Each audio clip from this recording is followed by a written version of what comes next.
I hope everyone's having a really, really good Friday. And if you've got this exam coming up, hopefully this will bring it to life a little bit more for you. And for those of us who are also here live, as usual on these seminars, we will also give you a login for our platform, Teachable, which actually goes through this in a bit more detail and also looks at the recorded versions and some animations. You get that for the weekend. So if anyone is interested in that, I'll remind you again at the end, but my colleague Lily is on the call as well, and she will take email addresses from you throughout the session if you want to be signed up on that. Okay, good. Let's go through some of these learning outcomes. I don't normally start with all of these, but I feel like it's necessary for this particular book. I really like this book. It's actually quite nice and short in terms of a diploma book. Some of you, this might be your first diploma book, and so I hope I'm not scaring you by saying that. But the fact that it's only 6 chapters is really quite key. Now, we've got 6 chapters and 5 learning outcomes. Remember, sometimes the learning outcomes don't necessarily marry up with the actual chapters. So just to kind of give you a bit of a heads up, this learning outcome 1, understand key issues of the regulatory and commercial environment on underwriting, is worth 10 actual exam questions. So on that basis, I'm just going to get a few more people in. On that basis, we're looking at chapters 1 and chapters 2. So we'll be spending a little bit of time on those, considering that it takes up about 1/5 of your questions. There's a total of 50 in this particular exam. And I believe, if I just double check, an hour to do this exam as well. And then the rest kind of do marry up a little bit. So for example, learning outcome 2 will be predominantly chapter 3, learning outcome 3, 4, and so on and so forth. So on that basis, that's just to kind of remind you where we're heading. We're going to spend some time on these, but they're relatively kind of evenly spread. And so I would say in terms of the content, if you've done your certificate recently, you'll probably be much more mindful of the things that are in chapter 1 already, which is perfect. And then depending on other books that you might have done, you might feel a bit more au fait with, for example, Statistical Data, which is very much in LM3, or if you've done IF3, this is a good follow on as well. So without further ado, I'm going to go across to my slides. Before we finish today's session, I'm going to give you the link to a past paper. So you will have that as well. And you will be able to have a little practice run on some of those questions if necessary. So you should see my slides now in just a second. I will keep an eye on the chat. In fact, I'll open it up just to the right of me, just so I make sure that if anyone missed anything that I can repeat it. But please could I ask that you leave any questions to the end? So just jot them down for now. Because we are going to go through at quite a pace, I want to make sure that we do questions at the end, just so that we get through everything that we need to. Okay, so let's go, shall we? M80. And hopefully, again, everybody has maybe, well, even if you haven't kind of been through the book in detail, perhaps you know enough about the structure of it that some of this stuff is going to feel a bit better for you. So chapter 1 looks at the regulatory environment. Again, if you've done IF1, LM1, or any of those, you will already know quite a lot of what's within this chapter. It's not the most exciting one to start on, but it's really necessary to understand essentially these regulations and how they impact on the underwriting function. Now, underwriters, similar to claims in a way, you have to have a whole vast knowledge of loads of different pieces of legislation and regulations. And so we're really going to kind of focus on the key areas and the handbooks and source books that are relevant for underwriting here.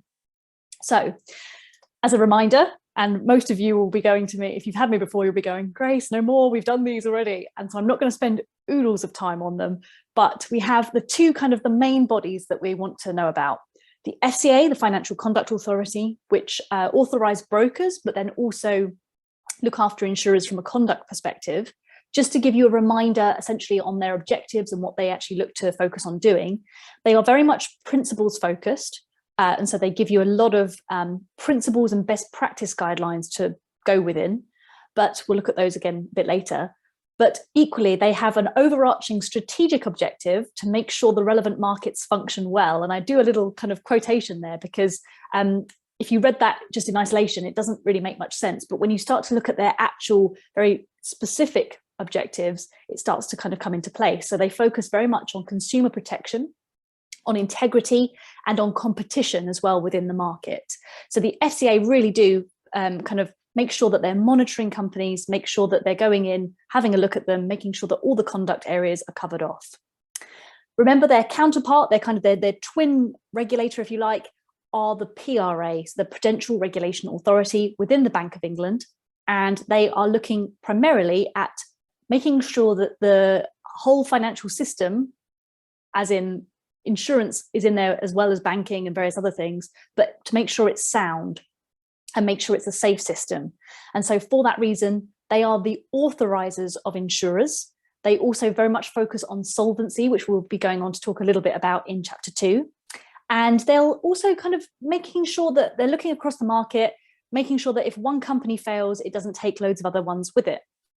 And then we finally have the FPC. Some of you might have come across this one already, and if not, it's within the diagram that they have within the book on page 1/4.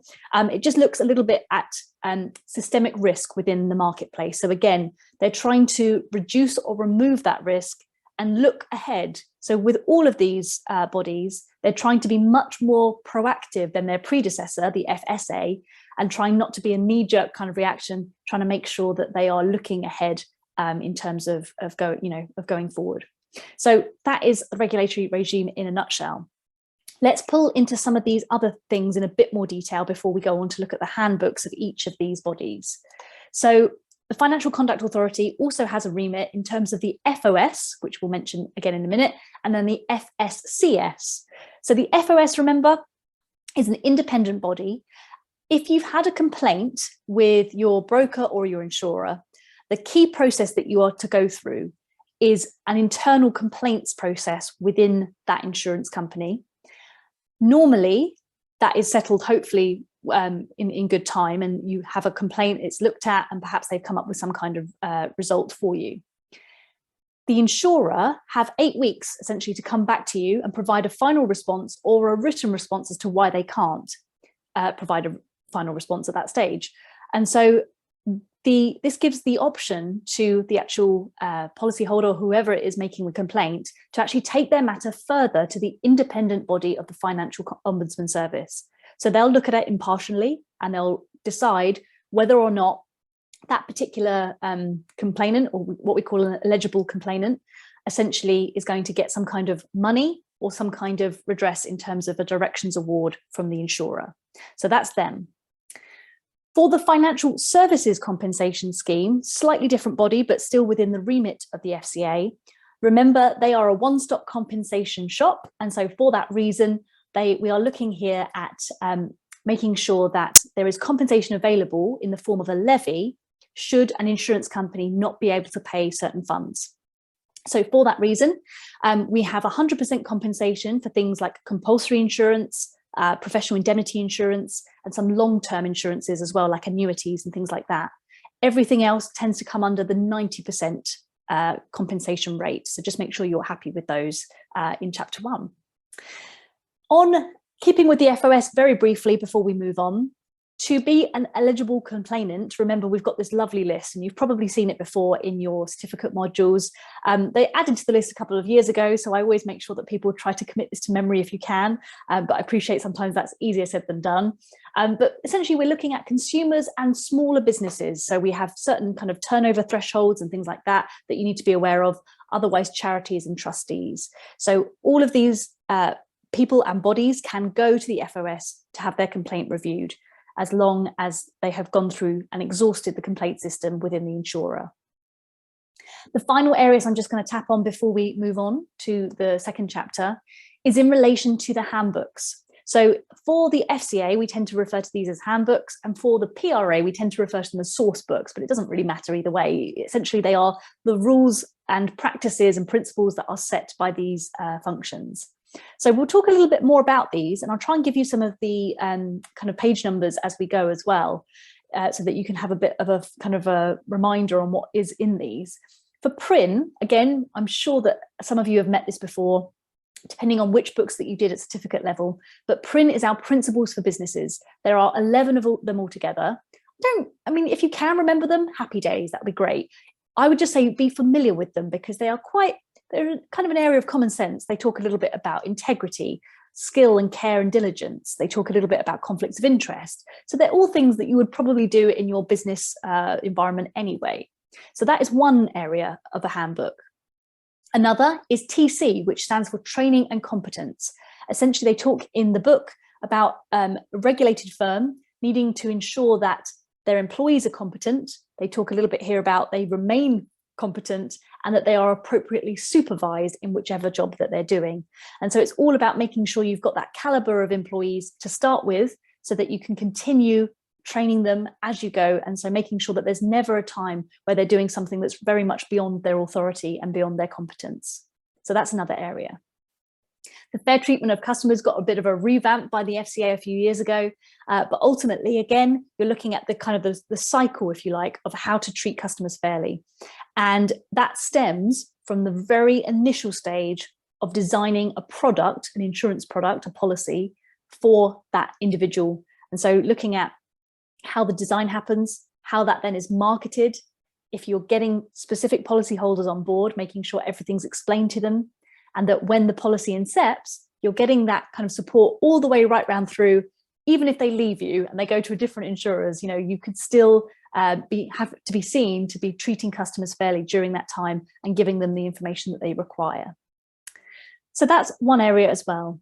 Monitoring and auditing doesn't have any kind of key set things that we need to consider here, but it's much more about how the regulators go into the businesses and how much time that they give the businesses in terms of what stuff that they're going to be focused on.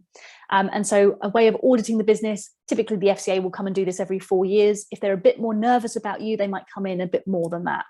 And then monitoring, as we'll come on to see with the PRA, they are primarily monitoring insurance companies for their solvency. So we'll come on to that a bit later.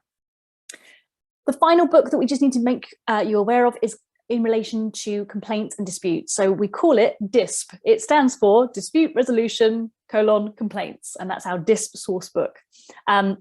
So similar to what I was saying, just about that kind of 8-week process is all within there, and then just making sure that there's outcomes that are positive for the customer.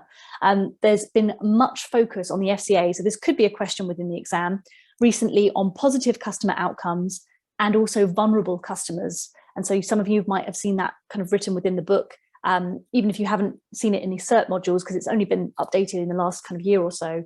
But making sure that if you're a vulnerable customer, that everything's being explained to you especially well, and making sure that everybody is on the same kind of page when it comes to getting into that contract of insurance.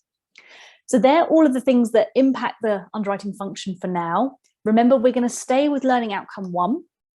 And we're going to now look at the commercial and legislative factors. So we've kind of parked regulation. Remember, regulation comes essentially from the FCA, PRA, whereas legislative factors, ultimately, we're looking at the legislation that has been put through as acts of parliament. And so that's the kind of distinction there. There's a few cheeky bits of regulation in here, but I'll point them out just so that you're aware of the difference essentially between them. So here we're looking at a couple of things that stem from PRIN. Essentially, Principle 4 within PRIN that we've just mentioned is that a firm must maintain adequate financial resources. And so we know that that stands for, you know, insurance firms, so that could be in brokers as well, but specifically for insurance companies, the regulators just want to be clear that you have the funds available to pay the claims that you've promised to pay. That's their main objective, really, is making sure that anybody who is a policyholder is being taken care of as they should. If all else fails, obviously we do have the FSCS, which we just mentioned, but realistically, it should never, ever get to that point. So they talk a little bit about capital coming into the business. Now, remember, we can have investors into insurance companies, which provide capital. We also have our premium income coming in, and we also have investment income, where the money that we take from premiums then gets invested further into further kind of areas and funds. So we make money on that as well. They do distinguish here as well between different types of capital. So they talk a little bit here about, you know, the capital that we have coming in as kind of company shares and things like that, and the difference between that and what we call working capital, which is typically used for acquisition and running costs of the actual company. So all the day-to-day costs, if you will. And if you've done M92, hopefully you remember some of that terminology already. They also talk a little bit about the fact that different insurances will provide different solvency requirements.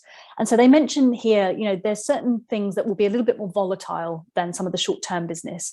So, for example, liability would be very long tail. So it's not like property insurance where you can just pay it straight away. Because of that, it's much more